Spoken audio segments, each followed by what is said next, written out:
Lipoprotein एक word है, क्या मैं आपसे पूछ सकता हूँ ये लाइपोप्रोटीन आपने कहाँ स्टडी किया है? एनसीईआरटी के अंदर। एनसीईआरटी के अंदर एंडोप्लाज्मिक रेटिकुलम की समरी में आपने ये लाइपोप्रोटीन को स्टडी किया है। ओके, अब लाइपोप्रोटीन की अगर मैं बात करूं, ये लाइपोप्रोटीन जो है दो वर्ड से मिलकर बना होता है, एक है लिपिड, दूसरा है प्रोटीन।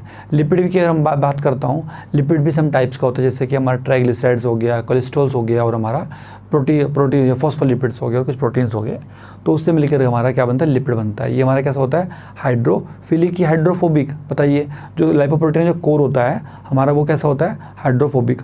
और जो हमारा हाइड्रोफिलिक, और जो हमारा आउटर जो लेयर होगी वो हमारी कैसी होगी? हाइड्रोफोबिक होगी। ठीक है, लिपिड प्रोटीन वो प्रोटीन का बना होगा, और जो ये जो लिपिड्स हमारे हाइड्रोफोबिक होते हैं, वाटर रिपेलिंग होते हैं, और जबकि प्रोटीन होती है हमारी वाटर लविंग होती है। ओके, अब इसमें अगर मैं आपसे पूछूं, जैसे कि कोलेस्ट्रॉल की बात करें, जो पहले हम लाइपोप्रोटीन की बात कर लेते हैं। लाइपोप्रोटीन जो हमारा दो जगह से ये फॉर्मेशन होता है, इसके तो लीवर हो गया, दूसरा इंटेस्टाइनल के कुछ सेल्स होते हैं, इंटेस्टाइनल कुछ सेल्स होंगे वो ये लाइपोप्रोटीन का फॉर्मेशन करते हैं, और एक हमारा लीवर करता है। अब ये जो लिपिड्स है हमारे, ये LDL, HDL, bad cholesterol, good cholesterol, very low density lipid, low density lipid, और थर्ड है हमारा ये हमारा हाई डेंसिटी लिपिड। तो वेरी लो डेंसिटी लिपिड हमारा वीएलडीएल बोल दिया हमने, ये ट्राइग्लिसराइड्स, और लो डेंसिटी लिपिड हमारा जो एलडीएल हो गया हमारा, ये क्या हो गया? हमारा बैड कोलेस्ट्रॉल हो गया।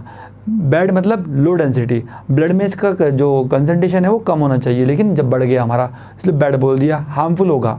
ठीक है, और जो हमारा हाई डेंसिटी हो गया वो ज़्यादा होना चाहिए ब्लड में, इसका मतलब वो गुड होगा, हमारा गुड क्वालिटी, तो वो उसका कंसंट्रेशन कम हो गया। तो इस वजह से हमारा जो फैटी लीवर है वो परफॉर्म करने स्टार्ट कर देता है, जिसको बोलते हैं फैटी लीवर्स। अब मैं बात करता हूँ ब्लड में जब कुछ सेल्स और टिश्यूज़ में जाने के लिए इसका जब फॉर्मेशन होता है, हमारा एंडोप्लाज्मिक रेटिकुलम इसकी पैकेजिंग का काम करता है। एंडोप्लाज्मिक रेटिकुलम लिपिड का फॉर्मेशन करेगा, पैकेजिंग का काम कौन करेगा बताओ? गोल्जी कॉम्प्लेक्स करेगा, गोल्जी एपरेटस करेगा। तो ब्लड जस्ट टिश्यूज़ को, सेल को जाना है तो वहाँ से लेकर के गोल्जी एपरेटस को लेकर चला जाएगा, उसके सिंथेसिस का काम करेगा। अब मेरा एक क्वेश्चन है आपसे कि जो हमारा जो एंडोप्लाज्मिक रेटिकुलम है, इसके सिंथेसिस में एनसीईआरटी में एक रोल दिया है, तो रोल से आप क्या समझते हो? आपको रोल बताना है इसका ईआर का। ठीक है, ओके।